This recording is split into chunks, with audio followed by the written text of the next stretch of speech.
প্রথমত আপনারা জানেন যে এখন যে পরিস্থিতি অর্থনৈতিক পরিস্থিতি থেকে শুরু করে সার্বিক পরিস্থিতি প্রতিষ্ঠানগুলো ভঙ্গুর অবস্থায় আছে, আপনারাও সমালোচনা করেন। সেই জায়গা থেকে নতুন বাংলাদেশ বিনির্মাণের কথা আমরা শুনছি, 18 মাসে কি অর্জিত হয়েছে কি হয়নি সেটাও আপনারা জানেন।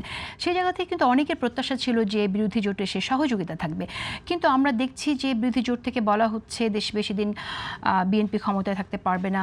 এনসিপির নেতা নাহিদ ইসলাম তিনি বললেন সরকারকে 5 বছর দেশ চালাতে দেয়া হবে না।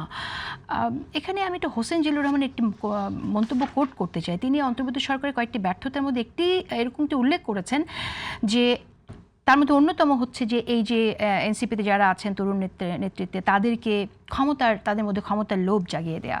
এটা কি ক্ষমতার লোভের জন্যই সরকারকে নামিয়ে দেওয়ার এরকম প্রচেষ্টা বা প্রত্যাশা? শিব্বির আহমেদ, আপনার মন্তব্য শুনতে চাই।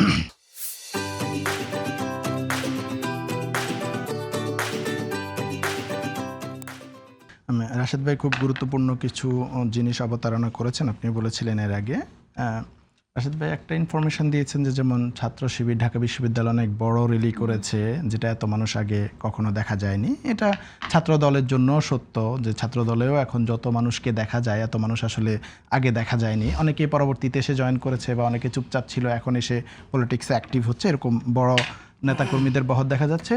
এটা মানে একইভাবে সত্য যে হ্যাঁ, আগেই যদি এত মানুষকে সংঘবদ্ধ করতে পারতাম হয়তো হাসিনার পতন কিছুদিন আগে হতো। কিন্তু আসলে হাসিনার বিরুদ্ধে তো আমরা 17 বছর ধরে আন্দোলন সংগ্রাম করেছি নানান ফরম্যাটে। মানুষ শুধু খুনই হয়েছে এবং কেউ জেলে ছিল, কেউ হয়তো ওই যে নির্বাসনে যেতে হয়েছে, কেউ আত্মগোপনে ছিল, কারো ব্যবসা বাণিজ্য ক্ষতিগ্রস্ত হয়েছে, বাড়িঘর বুলডোজার দিয়ে ভেঙে দিয়েছে, ভারতীয় বাহিনীকে নিয়ে এসে পর্যন্ত সাতক্ষীরায় বুলডোজার দিয়ে বাড়িঘর ভেঙে দিয়েছে। তো এরকম একটা পরিস্থিতির মধ্যে সবাইকে নিপীড়নের মধ্য দিয়ে যেতে হয়েছে, সেটা নির্বাসনে যাক আর দেশে আত্মগোপনে থাকুক, জেলে থাকুক বা আয়নাঘরে থাকুক, সব মানুষ এই নিপীড়নের কারণে, অবশ্যই নিপীড়নের কারণেই এই প্রসেসের মধ্য দিয়ে যেতে হয়েছে। নিপীড়ন না থাকলে সালাউদ্দিন সাহেব শিলংয়ে যাওয়া লাগতো না, উনি দেশেই থাকতেন। আমি বলছি সবাইকে না, এই নিপীড়নের মধ্য দিয়ে গিয়ে এখন কথা হচ্ছে যে তারেক রহমান বিদেশে গিয়ে তো বসেছিলেন না, সরকারের কিভাবে পতন করা যায় উনি নিশ্চয়ই চিন্তা করছেন, দল কিভাবে গোছানো যায়, বিভিন্নভাবে দলকে গোছানোর চেষ্টা করেছেন।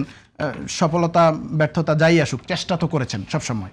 এইটা বাংলাদেশে জামায়াতও করেছেন, এই চেষ্টার সফলতাই তো আমরা আউটকামটা দেখলাম।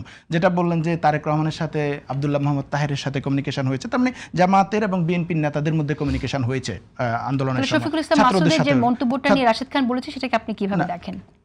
এই যেটা বললেন যে জামাত শিবির মাস্টারমাইন্ড, হ্যাঁ দেখেন মাস্টারমাইন্ড নিয়ে আমি কথা বলতে চাই না, আসলে এটা এক একজন এক একবার বলে। এটা না, জনগণ জানে কে কিভাবে ভূমিকা রেখেছে। আমি মনে করি বিএনপিও ফেসিবাদ বিরোধী লড়াইয়ের অংশীদার, জামায়াত অংশীদার এবং আপামর ছাত্র জনতা গণজনতা সবাই অংশীদার। এখন এটা যেমন ইলেকশনের পরপরে এই হাসিনা পতনের পরপরে এটা নিয়ে আলাপ হয়েছে যে যেহেতু ছাত্রদল দীর্ঘদিন থেকে ক্যাম্পাসে নেই, তারা পলিসি মেকিংয়ের জায়গাটাই ছিল না, কিন্তু মাঠে লড়াইয়ে তারাও ছিল, তাদের লোকেরাও শহীদ হয়েছে, শিবিরের লোকেরা শহীদ হয়েছে। শিবিরের ছেলেরা যেহেতু বিভিন্ন কায়দা করে ক্যাম্পাসে ছিল এবং ভিতর থেকে তারা এই আন্দোলন সংগ্রাম করতে পারছে। আচ্ছা, থাকলো, কিন্তু এটা হচ্ছে আলোচনায় ছিল ওই জিনিসটা যে পলিসি মেকিংয়ে ছাত্রদল ছিল না, শিবির এবং এনসিপির ছেলেরা ছিল। তো এই যে যেখানেই ছিল, লন্ডনে থাকুক, শিলংয়ে থাকুক, ঢাকায় থাকুক, ইভেন জেলখানায় থাকুক, সব জায়গা থেকে সবাই কিন্তু ফেসিবাদকে কিভাবে হটানো যায় এই প্রক্রিয়ায় চেষ্টা চালিয়ে গেছে। এবং চেষ্টা চালিয়ে গেছে বলেই ঢাকা বিশ্ববিদ্যালয়ে ছাত্রলীগের এরকম পরাক্রমশালী পাওয়ার থাকার পরেও ঢাকা বিশ্ববিদ্যালয় থেকে ছাত্রলীগকে সরানো গেছে। তার মানে হচ্ছে প্রত্যেকটা ফেসিবাদ বিরোধী শক্তি এই লড়াইয়ের অংশী ছিল বলেই এটা সম্ভব হয়েছে।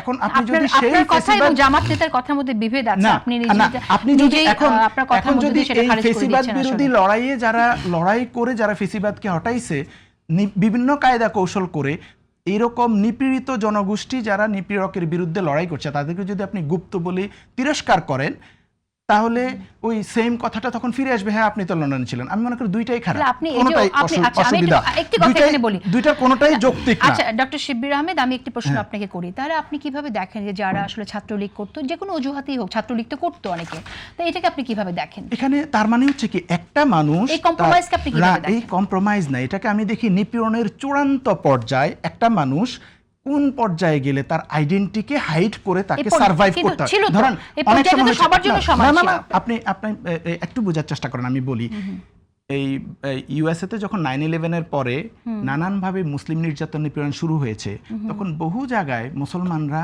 খ্রিস্টান নাম ধারণ করে চাকরি করছে, যে তার এমন সিচুয়েশন হয়ে গেছে তার নিজের মানে আইডেন্টিটি হাইড করে তাকে সার্ভাইভ করতে হচ্ছে। কিন্তু সেটা বেশি দিন এ করে নাই, তখন সে পরিবেশ পরিস্থিতি আলোকে আমরা যদি বাংলাদেশের অবস্থাটার কথা বলি, বাংলাদেশের নির্যাতনের আমি বাংলাদেশের অবস্থাটা অবস্থাটা বলি, তাহলে ছাত্র দল, ছাত্র শিবির সকলের জন্য তো সমান বাস্তবতা ছিল।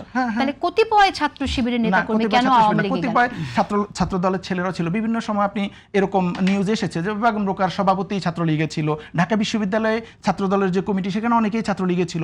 আমার মনে হয় যে আপনি কিছু তথ্য আনভেরিফাইড কিছু তথ্য আপনি এখানে দিচ্ছেন। বেগম রোকা ইউনিভার্সিটি ছাত্র দলের সভাপতি ছাত্রলীগের ছিল, তারপরে ঢাকা বিশ্ববিদ্যালয়ের কমিটি থেকে অন্তত 15-16 জনের নাম মানুষজন সাথে সাথে আইডেন্টিফাই করছে যখন তাদের কমিটি হলো। এরকম বিভিন্ন বিশ্ববিদ্যালয়ে আপনি যেটা বলছেন না সেটা পরের রেফারেন্স, যেটা পরে কমিটি হয়েছে সেই কমিটিতে ছাত্রলীগের কয়েকজন এসেছে সেটা বলছেন। না এসেছে রং রেফারেন্স না, রং করছেন রেফারেন্স না, এখানে তার মানে আপনি। ছাত্র দলের ছেলে কয়েকদিন আগে একজন ছাত্র দলের ছেলেই বলছে আমি বাচ্চার জন্য ছাত্রলীগের সাথে ছিলাম। সো এভাবে করে ক্যাম্পাসে যারা থাকতে হয়েছে হলে তারা তার মানে নিপীড়নের, তাহলে সকল ছাত্র শিবিরের ছেলে কেন ছিল না, সকল ছাত্র সংগঠনের ছেলেরাই ছিল।